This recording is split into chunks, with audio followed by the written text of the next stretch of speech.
सभी साथियों को नमस्कार। रेडियो धूम 89.6 आपने ट्यून किया है, आपका अपना रेडियो स्टेशन। जी हाँ, आपका अपना कम्युनिटी रेडियो स्टेशन। मैं हूँ आपके साथ आरजे माया और प्रोग्राम है आपका मनपसंद गेस्ट ऑफ द डे।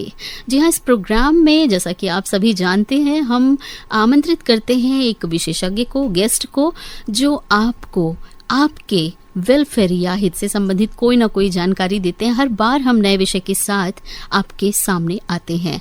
साथियों, बात करें ना हमारे देश की, तो जनसंख्या के दृष्टिकोण से हम दूसरे से पहले पायदान पर आ चुके हैं। यानी कि देश में जो जनसंख्या है वो बहुत बढ़ चुकी है। अब ऐसे में रोजगार के बारे में सोचना तो बनता ही है। जी हाँ, जब बात रोजगार की हो तो चिंता तो हर किसी को होती है, पर बहुत ज़्यादा चिंता करने की ज़रूरत नहीं है, क्योंकि जैसे जैसे जनसंख्या बढ़ती है रोजगार के नए आयाम भी सामने आने लगते हैं।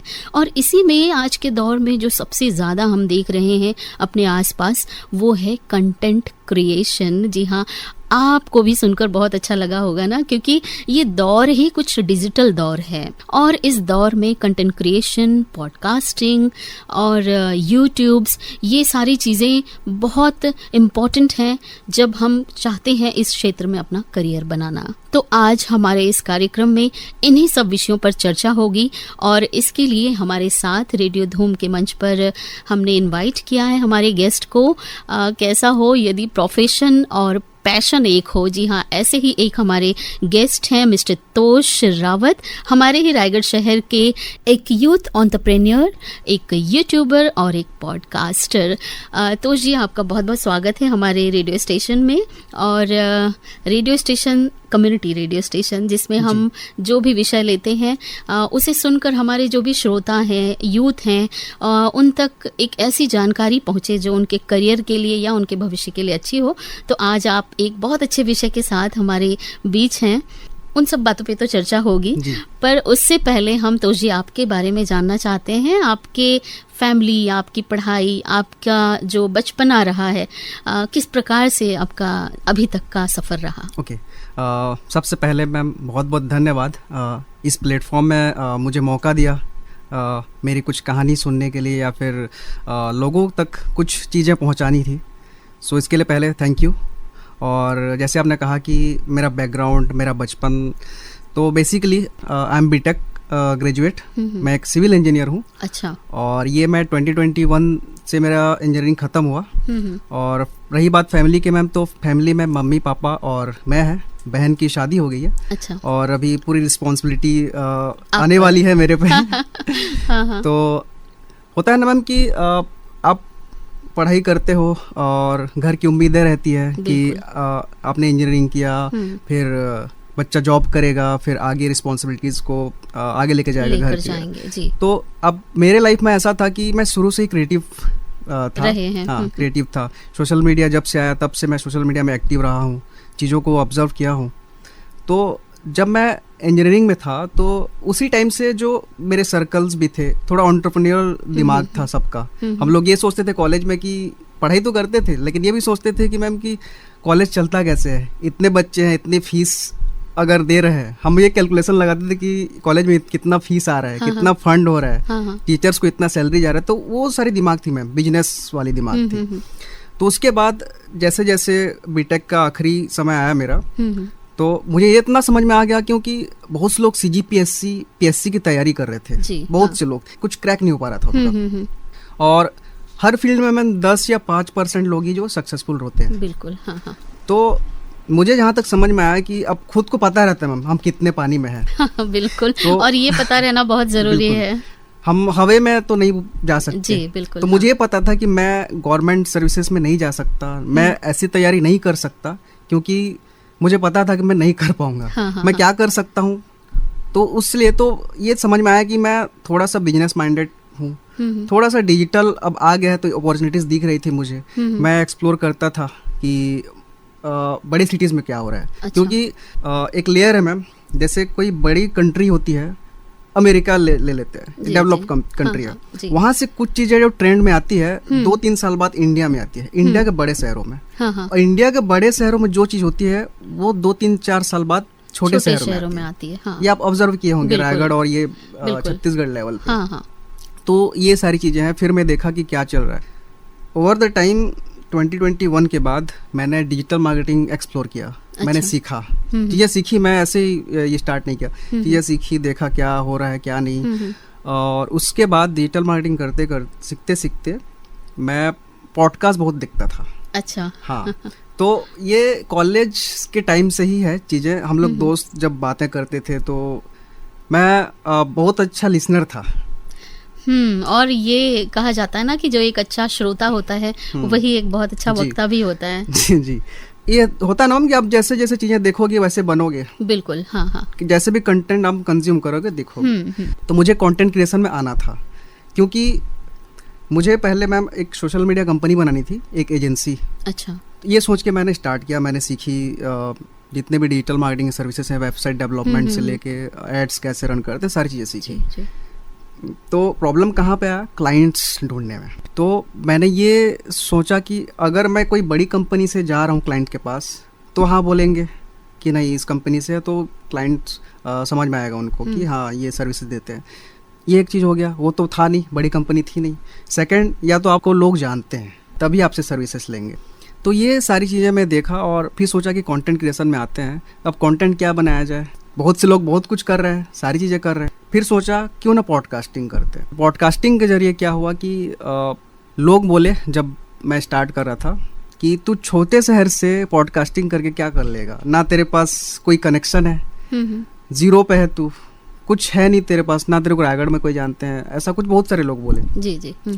तो आज जब मैं पीछे मुड़ के देखता हूँ मैम, ये 2 साल ये जर्नी में जी जी 40+ एपिसोड्स कर लिए और लगभग 100 लोगों से मिल लिया मैं। और उनसे मिलने के बाद मुझे समझ में आया कि सभी ने जीरो से ही स्टार्ट किया था। क्योंकि आपने एक ऐसा क्षेत्र चुना है जहां आप हर उन लोगों से मिल रहे हैं जो आज सफलता के किसी मुकाम पर हैं और आप उनकी कहानी जानने की कोशिश करते हैं। और जब ये कोशिश आप करते हैं तो आपने यही देखा होगा कि हर किसी की शुरुआत जो है वो कहीं ना कहीं जीरो से ही होती है। तो मैं ये कहना चाहूँगा कि भले ही शहर छोटा हो सकता है, लेकिन आपके सपने शहर से बड़े होने चाहिए। बिल्कुल। और ये प्लेटफॉर्म जो हमने बिल्ड किया ओवर द टाइम पॉडकास्टिंग सोचने के बाद, अब ये एक पर्पस ड्रिवन प्लेटफॉर्म बनाना चाहते हैं कि रायगढ़ हो या फिर पूरे छत्तीसगढ़ हो, यहाँ के जितने आर्टिस्ट, एंटरप्रेन्योर्स, जितने भी लोग हैं, उनको नेशनल लेवल पे पहचान दिलाना। आई डोंट नो कब होगा नहीं होगा, आई डोंट नो, लेकिन एक पाथ पे निकल गए हैं। क्योंकि ज़्यादा सोचने से मैम ना टाइम वेस्ट होता है। करो, एक्शन लो, देखा जाएगा। और यहाँ पर एक और सवाल जो मेरे जहन में आ रहा है वो ये कि आपने शुरुआत में कहा कि आपने इंजीनियरिंग की है। इंजीनियरिंग के बाद आपने तो मुझे बताया कि किस प्रकार से आप अट्रैक्ट हुए पॉडकास्टिंग की ओर, पर फिर भी मैं पूछना चाहूँगी कि डिसीजन क्या इतना आसान था लेना? कैसे लिया आपने ये डिसीजन? आसान तो नहीं बोलूँगा, क्योंकि जो फैमिली है वो अभी भी चाहते हैं कि मैं जॉब करें। वही पूछना चाह रही थी, क्योंकि हमारे आसपास हम देखते हैं ज़्यादातर फैमिलीज यही चाहते हैं कि बच्चे एक सेटल्ड करियर उनका हो, एक सेटल्ड जॉब हो, एक डेली फ्लो ऑफ इनकम हो जी। तो इन सब चीज़ों को लेकर के डिसीजन में कितने स्ट्रगल आए आपके? जितने मिडिल क्लास फैमिलीज हैं और खासकर छोटे शहर से होना, सबसे बड़ा चैलेंज ये है कि आपकी फैमिली, क्योंकि बाहर वाले कुछ बोलते हैं आप उसको सह जाएंगे, लेकिन फैमिली से जब चैलेंज आता है तो आप क्या करेंगे? कैसा सपोर्ट रहा फैमिली? सपोर्ट स्टार्टिंग फेज में तो उनको पता नहीं था मैं क्या कर रहा हूँ। हाँ, ये उनके लिए नया था। पता ही नहीं था मैं क्या वीडियो बना रहा हूँ, क्या कर रहा हूँ, कुछ पता नहीं था। फिर धीरे से उनको पता चला, वीडियो कोई दिखा दिया उनको, नहीं बंदा ये सब कर रहा है करके। इनिशियली थोड़ा सा बोले कि ये सब कर रहा है, जॉब अब करना चाहिए तेरे को, ये सब चीज। फिर धीरे धीरे जब अच्छे गेस्ट आए, फिर काम कंटिन्यू रहा। मैं ये बोलता हूँ कि इस मामले में कि मैं लगातार काम करते गया, इस वजह से थोड़ा कन्विंस जो है वो हो गए घर वाले। बस अभी भी थोड़ा सा वो चीजें हैं कि नहीं जॉब कर लेता तो एक पेरेंट होने के नाते जो उनको एक चिंता अपने बच्चों की होनी चाहिए, उस नाते वो आपसे वो है, अभी भी है। वो तो खैर मतलब वो अपनी जगह भी सही है। ये बात आपने सही कही। तो चलिए बातचीत का ये जो दौर है आगे बढ़ाते हैं। गाने से पहले हमने जाना किस प्रकार से इनका करियर शुरू हुआ, और अब आइए जानते हैं आगे कुछ और बातें तोष जी से।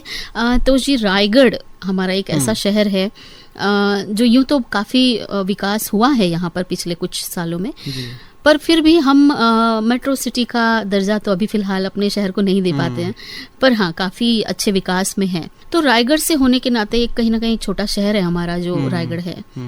यहाँ से निकलकर आप पॉडकास्टर बनने का जो आपका जो चूज किया, जो आपने ये राह जो चुनी, इस पर आप क्या चैलेंजेस देखे आपने, और इन चैलेंजेस को आपने डील किस प्रकार से किया? चैलेंजेस, जब आप कोई ट्रेडिशनल पाथ से दूसरे पाथ में जाते हैं, मतलब जॉब को दरकिनार करके आप चाहे बिजनेस करते हैं, कंटेंट में आते हैं। बिजनेस तो चलिए कुछ बिजनेस के आप पैसे कमा लेंगे, पहला चैलेंज आपका आता है मैम सर्वाइवल में।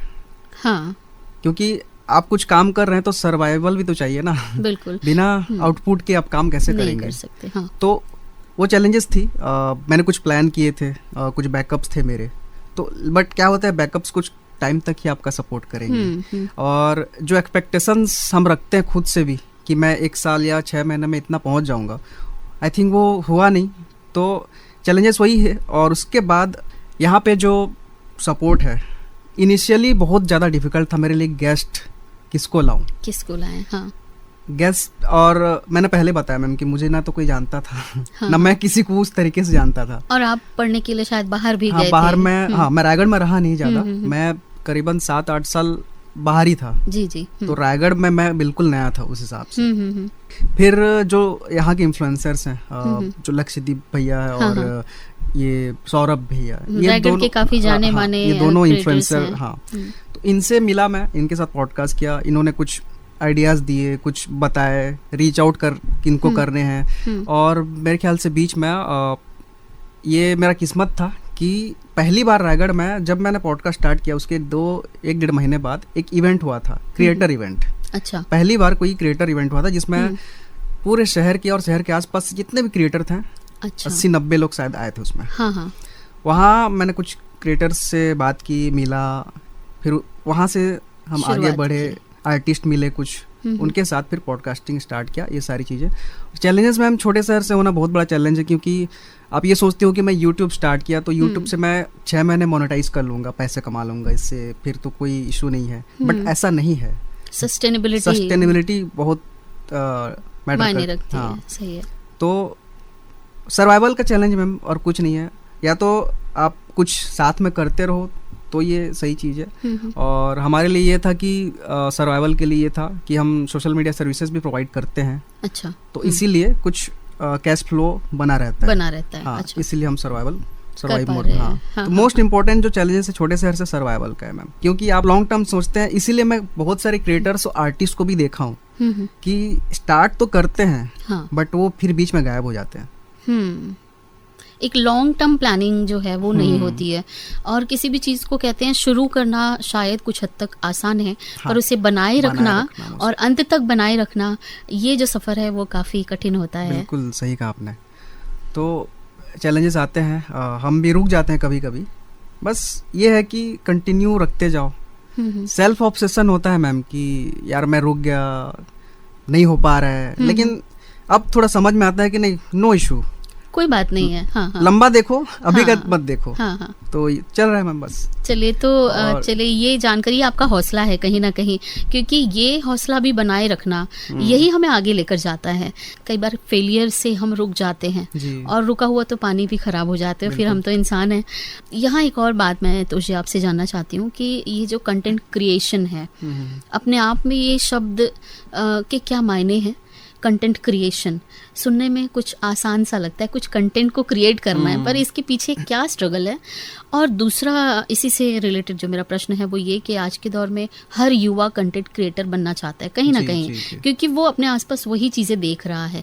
तो क्या बस ये एक फ्लो है, एक ट्रेंड है जिसके पीछे लोग भाग रहे हैं, या सचमुच इसमें कोई करियर आपको दिखता है? ओके, इसको ब्रेक डाउन करते हैं। कंटेंट क्रिएटर या कंटेंट क्रिएशन सुन के हमें लगता है कि वीडियो बनाएंगे, हाँ, वायरल हो जाएगा। हाँ। लेकिन सबसे इम्पोर्टेंट चीज़ मैं ये कहना चाहता हूँ कि आप कुछ भी कर रहे हो ना, आउटपुट क्या होगा ये पहले सोच लेते कि क्या हम इससे पैसा कमा सकते हैं। अगर पैसे कमा सकते हैं तो कैसे कमा सकते हैं। तो जैसे मैंने स्टार्ट किया मैम, मैं बहुत कुछ सोचा, पॉडकास्टिंग में ही क्यों आया उसका रीज़न था, क्योंकि पॉडकास्टिंग से क्या होता है, आपके कनेक्शन बनते हैं, कनेक्शन के थ्रू अगर आप कुछ सर्विस या प्रोडक्ट देते हो, प्रोवाइड करते हो, वो चलता है धीरे से। तो ट्रेंड तो है, ट्रेंड है। अभी नेक्स्ट जो ये फेज है, अभी का जो फेज है ना पूरे इंडिया में, कंटेंट क्रिएशन का ही फेज है। अभी एक समय था मैम जब कुछ ही लोगों के हाथ में था कंट्रोल ये मीडिया का, कुछ ही लोग बस एक्सेसिबल थे। आज कंटेंट क्रिएशन की वजह से वो दायरे खत्म हो गए हैं, एंट्री लेवल 0 है। आप कुछ भी क्रिएट करके कहीं तक भी फैला सकते हैं अपना। तो कंटेंट क्रिएशन में अगर कोई आना चाहते हैं तो पहले सोच लीजिए आपका पैशन क्या है या फिर आप किस चीज़ में एक्सपर्ट हैं। किसी का देख के मत बनाइए, वो वर्क नहीं करेगा। अपने आप को पहले आंकना पड़ेगा कि हम क्या कर सकते हैं। क्या कर सकते हैं। मैं ऐसा नहीं बोल रहा हूँ कि सिर्फ मतलब प्रोडक्टिव चीज़ बनाओ, एंटरटेनमेंट करके भी आप लोगों को खींच सकते हो अपनी तरफ। तो पहले देख लीजिए कि आपकी पर्सनालिटी क्या है।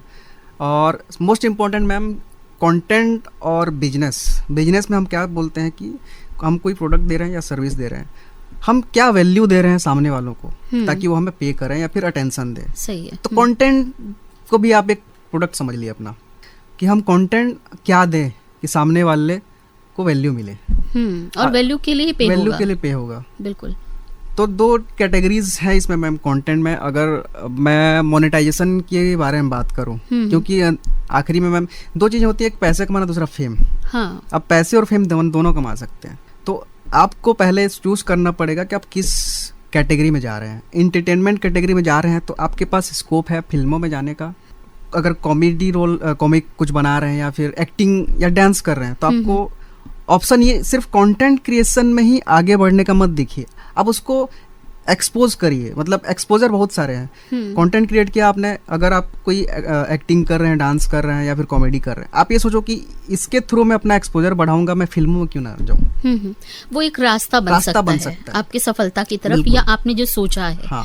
उसकी तरफ। ये कोई सस्टेनेबल बिजनेस नहीं है मैम कि इसको जैसे कोई दुकान खोल के बैठ गया तो ये चलता रहेगा, ऐसा कुछ नहीं है। ये इसका फेज रहता है, हर 3 साल 4 साल में चीजें बदलती है, ट्रेंड बदलता है। जी।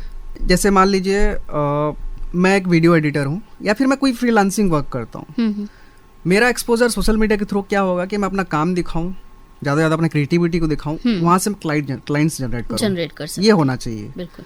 और मैं डायरेक्टली कंटेंट से पैसा कमाऊँ, ये नहीं हो सकता। पर ज्यादातर ये मानसिकता होती है कि व्यू बढ़ेंगे, फिर हमारे सब्सक्राइबर बढ़ेंगे, लाइक्स बढ़ेंगे, फिर हम मोनेटाइज हो जाएंगे, फिर हमारी फ्लो ऑफ इनकम कुछ हद तक होगी, फिर हम इसमें और काम करेंगे। तो क्या सिर्फ उसी को इनकम सोर्स ऑफ इनकम बना लेना उचित है आपको, क्या ऐसा लगता है? नहीं, कंटेंट सिर्फ आपका एक एक्सपोजर हो सकता है। आपकी जो स्किल्स हैं उससे आप पैसा कमाएंगे। बिल्कुल। यहाँ एक और प्रश्न तोष जी मेरे मन में आ रहा है कि जब कंटेंट की हम बात करते हैं, कोई भी कंटेंट अगर है वो जब फनी कंटेंट की तरफ हम जाते हैं जी, तो ऐसा हमने सुना है या हम देखते भी हैं, उसके व्यूज बहुत तरीके से बढ़ते हैं। मतलब इतनी जल्दी उसके व्यूज बढ़ते हैं और कहीं ना कहीं मोनेटाइज भी जल्दी होते हैं वो। लेकिन उसकी जगह एक ऐसा कंटेंट क्रिएटर है जो एक मोरल विषय को लेकर आता है या कोई भी ऐसा विषय लेकर आता है जो लोगों के लिए बहुत काम का है। मे बी वो फनी नहीं है, पर वो व्यक्ति उस पीक में नहीं पहुंच पाता है, वो उसका प्रोसेस जो है वो बहुत स्लो होता है। ओके, तो इसका एग्जांपल मैं खुद में देता हूँ। मैं भी सोचता था ऐसी कि यार जो फनी कंटेंट बनाते हैं यूं वायरल हो जाते हैं, हाँ। उनके सब्सक्राइबर फॉलोअर्स इतने ज़्यादा जल्दी बढ़ जाते हैं, व्यूज़ अच्छे खासे हैं, और जो वैल्यू प्रोवाइड करता है उनके कम ही रहते हैं। लेकिन अगर आप इसको लॉन्ग टर्म देखेंगे मैम, तो जो वैल्यू प्रोवाइड कर रहा है ना वो अभी स्लो जा रहा है, लेकिन आगे जो उसकी जो वैल्यू बनेगी ना, उसका जो ट्रस्ट लोगों पे रहेगा वो उनसे ज़्यादा रहेगा जो जल्दी फेम पा चुके हैं। जी बिल्कुल। और अल्टीमेट गोल क्या होता है एक कंटेंट क्रिएटर के, मैं ब्रांड प्रमोशन के लिए मेरे को करना है, ये होता है। अगर हम इंस्टाग्राम से कंटेंट बना रहे थे, यूट्यूब तो चलो आपको दे देते हैं, तो जब ब्रांड जो है वो किसको जो ज़्यादा ट्रस्ट करते हैं जिस पे लोग, हाँ। उन्हीं को ही वो देंगे अपना प्रमोशन के लिए। तो चलिए, ये बहुत अच्छा उदाहरण आपने दिया कि एक जो मोरल वैल्यू के साथ जो कंटेंट होता है वो स्लो ज़रूर होता है, लेकिन वो बिल्कुल उस कछुए के समान होता है जो खरगोश से जीत जाता है। तो जी हम कंटेंट क्रिएशन से पॉडकास्टिंग की तरफ चलते हैं, और पॉडकास्टिंग को लेकर आप किस प्रकार से करियर देखते हैं? क्या सचमुच इसमें करियर है, और इसमें फ्यूचर आप किस प्रकार से देखते हैं पॉडकास्टिंग में?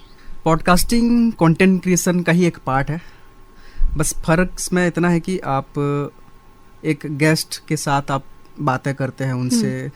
आई थिंक 5 साल पहले की बात है, पॉडकास्ट इंडिया में बूम, मतलब उस टाइम से स्टार्ट हुआ, 2-3 साल में अभी बूम में चल रहा है पॉडकास्ट। इतने सारे पॉडकास्टर्स आ गए नेशनल लेवल पे, तो आप उनको कम्पीट नहीं कर सकते क्योंकि उनके पास पूरे का पूरा मीडिया हाउस है, वो उस लेवल का कंटेंट वो लोग बनाते हैं। उनके लेवल पे आप कंटेंट अगर बनाना चाहें तो वो आप फ्लॉप हो जाएंगे। पॉडकास्टिंग में नेक्स्ट जो फ्यूचर है वो रीजनल कंटेंट है, मतलब रीजनल पॉडकास्ट, मतलब अपने क्षेत्र, स्टेट हाँ अपने क्षेत्र, अपने स्टेट हो गया या फिर अपने शहर। हाँ, ये जो है ये स्कोप है अभी, क्योंकि आप इतने सारे पॉडकास्टर नेशनल लेवल पे हैं, उसी कंटेंट को बार बार कौन देखेगा? मैं एक ही गेस्ट को आप नहीं देखना चाहेंगे। तो रीजनल में आप क्या कर सकते हैं कि जो जहाँ की कहानियाँ, जिनकी स्टोरीज लोगों को पता नहीं है, वो सब एक प्लेटफॉर्म के थ्रू आप दिखा सकते हैं, नई नई चीज़ें। और ऐसे हमारे रायगढ़ शहर हो या फिर पूरे छत्तीसगढ़ में हो, लोग ऐसे ऐसे हैं जिनको मैं अभी जानता हूँ, जिनकी कहानियाँ, मतलब एक चीज़ है मैम, हम सेलिब्रेट करते हैं आज, कोई अगर एंटरप्रेन्योर है वो $1 बिलियन 8,000 करोड़ का बना लिया, यूनिकॉर्न कंपनी, यही सेलिब्रेट करते हैं ना हम। या फिर कोई कंटेंट क्रिएटर है, उसका मिलियंस में व्यूज़ है, यही सेलिब्रेट करते हैं। लेकिन हमें ये याद रखना होगा कि हमारे जो आसपास एरिया में भी हैं लोग, चाहे छोटे मोटे तो नहीं बोल सकता, एंटरप्रेन्योर्स हैं, जो आर्टिस्ट हैं, उनको भी एक प्लेटफॉर्म देना होगा, जो पॉडकास्ट के थ्रू ही पॉसिबल है।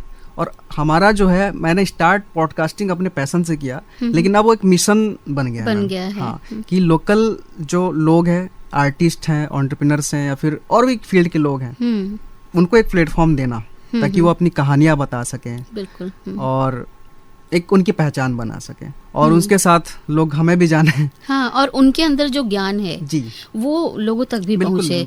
क्योंकि जब हम नेट में सर्च करेंगे तो शायद ताजमहल या कोई और ऐसा मॉन्यूमेंट हमें आसानी से मिल जाएगा, लेकिन हमारे आसपास गांव में या शहरों में कौन सा बहुत एंशिएंट टेम्पल है या कौन सा एंशिएंट कोई मॉन्यूमेंट है या कुछ भी है, वो सर्च करना तो इतना आसान नहीं है। आज हम छत्तीसगढ़ के बारे में कितना जानते हैं मैम? बहुत कम जानते हैं। मैं ऐसे राइटर्स, ऐसे रिसर्चर्स से मिला हूँ जिनके साथ पॉडकास्ट होने वाले हैं अभी, जो पूरे छत्तीसगढ़ में इतनी सारी कहानियां वो लेके गए हैं। इवन रायगढ़ से मैम, रायगढ़ से इतनी सारी चीजें हैं कि हमको पता ही नहीं है। जब उनसे मिला, बात किया, तो ये किताबों में नहीं है चीजें, हमारी हिस्ट्री की बुक्स में भी नहीं है।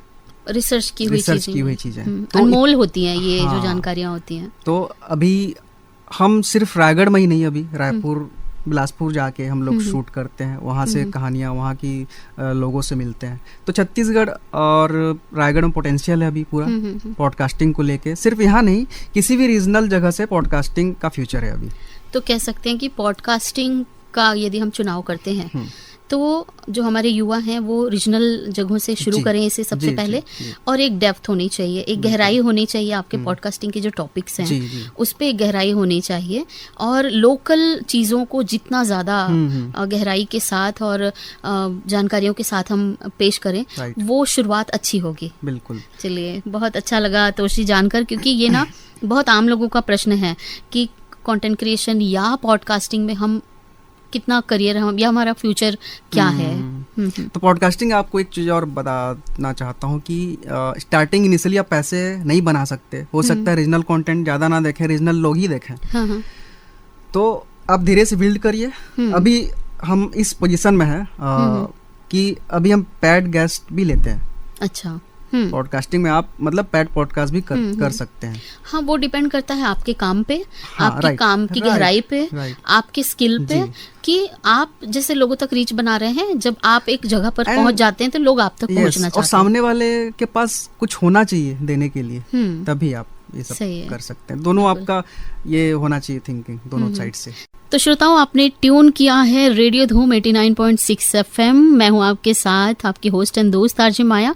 आज हमारे स्टूडियो में आपके साथ बातचीत पर हैं मिस्टर तोष रावत, जो कि एक पॉडकास्टर हैं और हो ना हो, आप अगर रायगढ़ के निवासी हैं और आसपास भी अगर आप रहते हैं तो आपने ज़रूर इनके यूट्यूब चैनल पे विज़िट किया होगा। आपने बहुत सारे इंटरव्यूज़ देखे होंगे हमारे शहर के जाने माने लोगों के।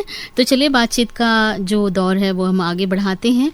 और तोष जी, आगे जो मेरा प्रश्न है आपसे वो ये कि आज के जो यूथ हैं सोशल मीडिया बहुत ज़्यादा इस्तेमाल कर रहे हैं, और ये जो सोशल मीडिया की तरफ जा रहे हैं, तो क्या वाकई में हम ऐसा सोचें कि यूथ सोशल मीडिया यूज़ कर रहे हैं या फिर सोशल मीडिया यूथ का इस्तेमाल कर रहा है? मैम, कई लोग अवेयर नहीं है इस चीज़ से, क्योंकि मैं खुद कभी कभी क्या होता है, इंस्टाग्राम खोल के बैठे तो कुछ करने कुछ और गया रहता हूँ। हाँ। आधा घंटा हो गया इधर स्क्रॉल कर रहे हैं, तो अवेयर नहीं है। हाँ। तो सोशल मीडिया के यूज़, मैं इसको ब्रेन वॉश मानता हूँ। अच्छा। तो मैं मतलब मेरा एक फिलोसफी है इस पे कि सब सारी चीज़ें ब्रेन वॉश है। मैं किसी से मेंटरशिप भी ले रहा हूँ, वो ब्रेन वॉश है। सोशल मीडिया में आप यूट्यूब भी खोल लो, कुछ भी करो, वो ब्रेन वॉश है। तो आप अगर ब्रेन वॉश करना है तो अच्छी चीज़ों के साथ ब्रेन वॉश करो। मेरा ये रहता है। हाँ, यूज़ तो मतलब ऐसा है कि एडिक्ट हो गए हैं लोग अभी, खासकर जो यूथ है बहुत ज़्यादा एडिक्ट हो गए हैं ये रील्स और शॉर्ट्स और जितने भी सोशल मीडिया में हम बात कर रहे हैं। और इसीलिए मैम कंटेंट क्रिएटर बहुत कम आएंगे इन फ्यूचर भी, क्योंकि कंज्यूमर बहुत ज़्यादा है और ये बढ़ेंगे। और इसका solution I don't know ma'am. कई लोग फ़ायदा उठाएंगे इस चीज़ का। हाँ। जो क्रिएटर हैं वो फ़ायदा उठाएंगे, क्रिएट करते जाएंगे, कंज्यूमर कंज्यूम करते जाएंगे। बस यही कह सकता हूँ मैं। और अगर इससे बचना हो, बच तो नहीं सकते, बट हम क्या है ना, किताबों से दूर हो जाते हैं और फ़ोन में ज़्यादातर टाइम नहीं बिताना चाहिए। आई थिंक जितना ज़्यादा हो सके अपने को फिजिकली और लोगों से बात करिए। पहले से स्पोर्ट्स खेलते थे तो आप स्पोर्ट्स भी जाइए। बस यही कह सकता हूँ। और एडिक्शन तो है मैम, इसका इलाज आई डोंट नो अभी कुछ है। शायद यही हो सकता है कि खुद ही इस चीज़ को यूथ को समझना होगा कि उनका फ्यूचर सामने है, उन्हें अपना करियर बनाना है। समय 24 घंटे ही होते हैं, उसमें कितना समय वो इस्तेमाल कर सकते हैं अपने करियर बनाने में, वो डिपेंड करता है कि आप कितना सोशल मीडिया या कितना मोबाइल फ़ोन यूज़ करते हैं। उस पर कुछ समय की कमी करके अपने करियर की तरफ फोकस करें। और जो वीडियोस हैं कई बार ये हमें डिस्ट्रैक्ट भी करते हैं, क्योंकि हम सोशल मीडिया पे तमाम तरीके के टेस्ट हैं, तमाम तरीके के चीज़ें हम देखते हैं, लेकिन हम क्या करना चाहते हैं या हम क्या बनना चाहते हैं, कई बार उससे हम डिस्ट्रैक्ट हो जाते हैं। कि जैसे आपने कहा कि आप पॉडकास्टर बनना चाहते हैं, तो आपने अपने टेस्ट के वीडियोस देखे होंगे, आपने उस पे जाकर के उसे सर्च किया होगा।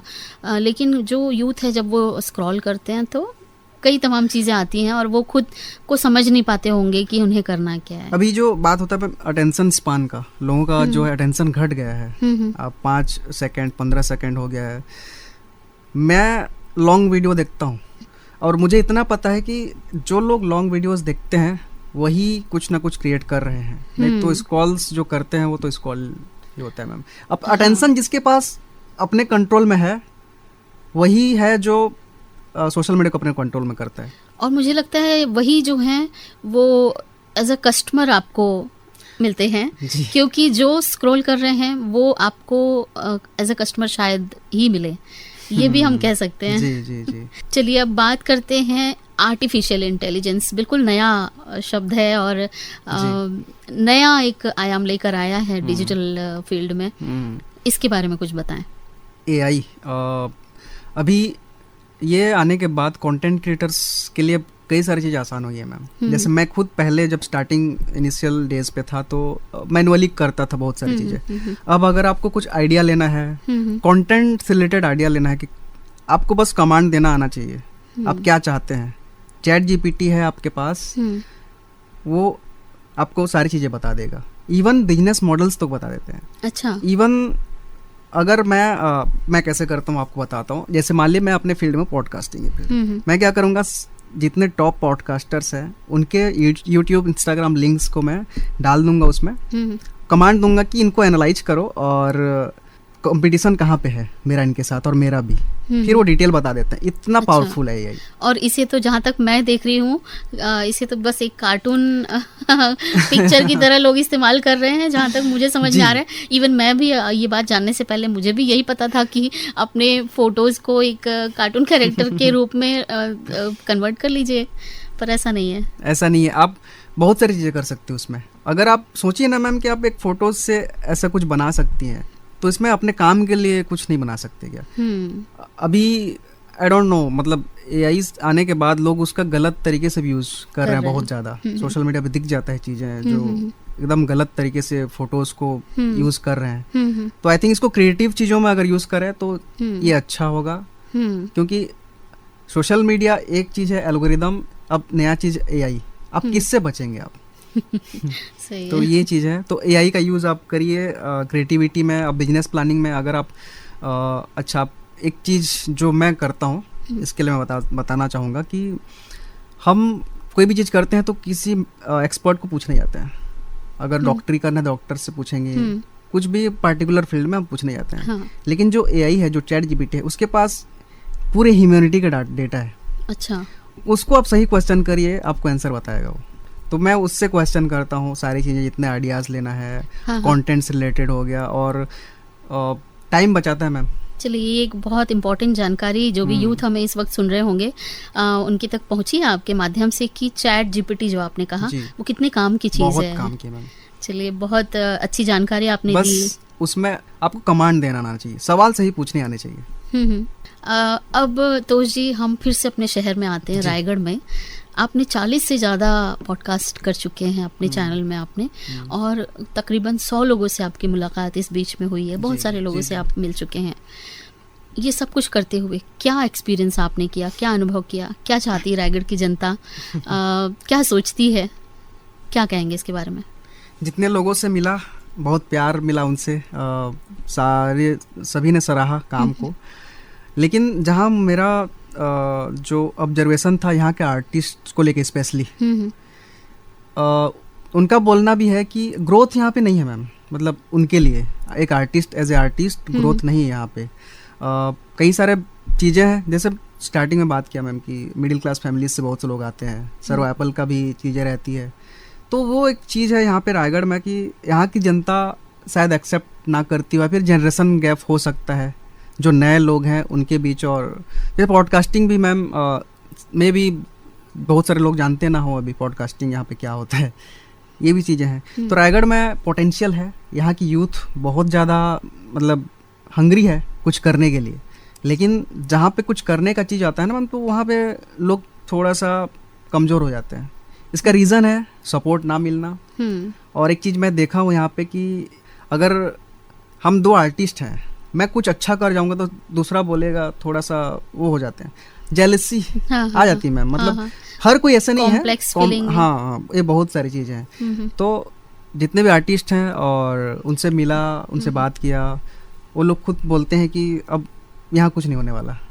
3 साल 4 साल देने के बाद यहाँ कुछ नहीं हो रहा उनका। पर ये हमारे शहर के लिए, हम सबके लिए बहुत चिंता की बात है, क्योंकि हमारे शहर को कला की धानी कहा जाता है ना। बिल्कुल, कलाकारों का शहर कहा जाता है। लेकिन आज उन्हीं कलाकारों को अगर हम देखते हैं, नए कलाकारों को, तो आई थिंक कि प्रॉब्लम है कुछ, क्योंकि वो आगे नहीं बढ़ पा रहे हैं। आप ये बात कर रहे हैं तोष जी, तो ये बात तो हमें माननी ही पड़ेगी, क्योंकि इतने सारे कलाकारों से आपने बात की है, पॉडकास्टिंग की है, उनके पर्सनल एक्सपीरियंस को जाना है, और उस आधार पर आप ये बात कह रहे हैं। तो ये बात हम सभी जो भी रायगढ़ वासी हैं और जो भी श्रोता हमें इस वक्त सुन रहे हैं, ये हमारे लिए सोचने वाली बात है कि स्थानीय तौर पर एक ऑडियंस है हम, और ऑडियंस का रोल किसी कलाकार के जीवन में बहुत अहम होता है। उस पर हमें तो बिल्कुल ध्यान देना ही चाहिए, और एक ऑडियंस से ही एक कलाकार होता है। बिल्कुल। तो हम एक ऑडियंस का रोल बेहतरी से प्ले करें, ये भी हमारी मौलिक जिम्मेदारी है। तो ये एक मैं इस मंच के माध्यम से हमारे जितने भी श्रोता हैं और रायगढ़ शहर के जो भी वासी इस वक्त हमें सुन रहे हैं, मैं आपसे ये अनुरोध करूंगी कि हमारे शहर की जो कला है, जो स्किल है, जो कौशल है, उसे दिल खोल कर सराहें और खुली बाहों से उन्हें स्वीकार करें। तो ये हमारे पूरे शहर के करियर के लिए, फ्यूचर के लिए शायद बहुत अच्छा होगा। जी, कला को जिंदा रखना है तो इस शहर में कला की नगरी के नाम को जिंदा रखना है तो सपोर्ट चाहिए सबके। और वो जो कला है वो किसी भी रूप में आ सकती है, वो मॉडर्न तरीके से भी आती है, तो शायद अपने ट्रेडिशनल फॉर्म थॉट को छोड़ करके हमें नई चीजों को भी उसी तरीके से अपनाना होगा, अडॉप्ट करना होगा मैम, क्योंकि नई नई चीजें हर फील्ड में आ रही है। और आर्ट में भी हिप हॉप हो गया, रैप हो गया मैम, ये चीजें है। हाँ, वो भी एक तरीके का संगीत ही है मैम, वो आर्ट है, वो भी आर्ट। तो उस चीज को हमको एक्सेप्ट करना होगा और सपोर्ट करना होगा आर्टिस्ट को। इस सफ़र को अब हम आगे बढ़ाते हैं, गीत संगीत को रोकते हैं और फिर से हम अपने डिजिटल दुनिया में आते हैं। इस वक्त हमें बहुत सारे श्रोता सुन रहे हैं, यूथ भी सुन रहे हैं।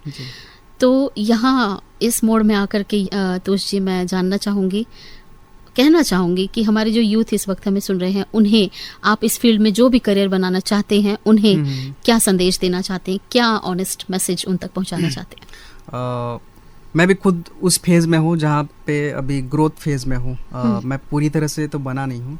बस इतना कहना चाहूँगा कि अपने काम में लगे रहिए, दिल से लगे रहिए अपने काम पे। पैसन है, अपने पैसन को प्रोफेशन बनाइए और चैलेंजेस को एक्सेप्ट करिए यार, वो आएंगे ही आएंगे, क्योंकि कुछ अलग कुछ बड़ा करोगे तो आते ही हैं। आसान काम तो हर कोई कर लेता है मैम। बिल्कुल सही कहा आपने, आसान काम अट्रैक्ट भी ज़्यादा करता है लोगों को जी। और स्पेशली अगर कंटेंट क्रिएशन में अगर आ रहे हैं तो लॉन्ग टर्म देखिए इसको, और लॉन्ग टर्म के साथ साथ आपके पास कुछ स्किल्स हैं, चाहे एक्टिंग में हो, चाहे वीडियो एडिटिंग, इस लाइन पे डिजिटली कुछ भी स्किल्स हो, उसको पॉलिश करते जाइए। कंटेंट क्रिएशन के साथ अपने सर्वाइवल, मेन मैं ये बोलना चाहूँगा मैम, सर्वाइवल को पहले आप देखिए, क्योंकि सर्वाइवल के बिना आप कंटेंट क्रिएट भी नहीं कर सकते। बिल्कुल, हाँ हाँ।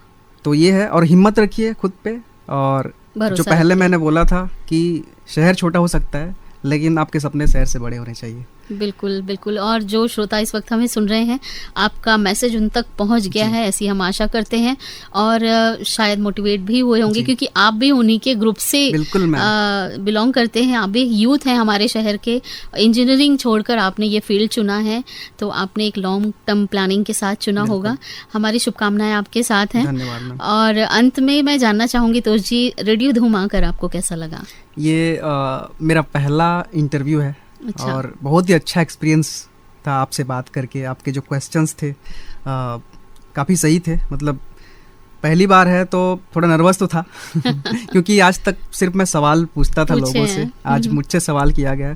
तो आई होप कि जितने भी मैंने चीज़ें बातें करी, किसी की हेल्प हो जाए, लोगों की हेल्प हो, और बस यही मैम कि कुछ इम्पैक्ट हो जाए। और इस प्लेटफॉर्म के थ्रू, आपके रेडियो धूम के थ्रू लोगों तक जो बात मुझे कहनी थी वो मैंने कही, और इसके लिए बहुत बहुत धन्यवाद कि आपने मुझे बुलाया और मेरी बातें शेयर करने के लिए।